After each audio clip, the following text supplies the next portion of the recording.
iccitii waliitiis jabeeysa hin himin iccitii buleeysa arrahan ganaan qaba dhaamsa khaanammoo naaf jabeeysa arrahan ganaan qaba dhaamsa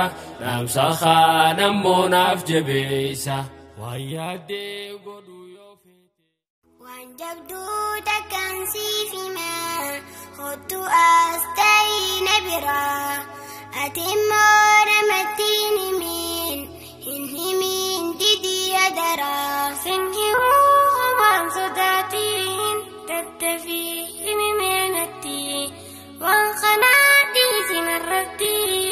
iccitiin tantee kan tooti waan hin godhiif deemu tanaa yoonii fi namatti hintee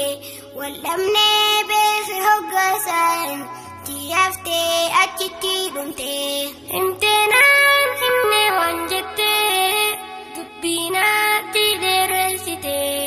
firraa dhiisi yoo shakkitee duraanuu dhiifachuu feetee bakkaa hoottu siifiin himaa si shakkiina siinaa manaa garummoo hadaraa eegii namattiin himi waan kanaa as da'iitti na caqasii dubbiinis kunoo akkanaa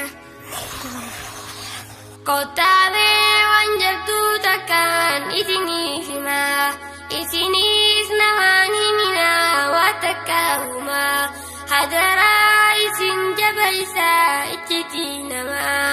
hin himin jettee naa himtee garuun hin himaa Khotaa ijoollee too hundi keeysan dhaamsa koo kan akka dhageeysan waan dhoysuu feetan jalqabarraa namattiin himinaa hadaara takka yoo himamtee sibiira ganda wal geeysi duniyaarraa nabi rabbitu nuuf dhaamahani iccitii akka jabeeysahani waan godhuu deemtun dubbatini yoo himuu baattan ni gootahani iccitiin namaas amaanaadha yoo siif himanis iccitiidha iccitii waliitiis jabeeysa hin himin iccitii buleeysa arrahan ganaan qaba dhaamsa khaanammoo naaf jabeeysa arrahan ganaan qaba dhaamsa khaanammoo naaf jabeeysa waan yaaddee godhu yoo feete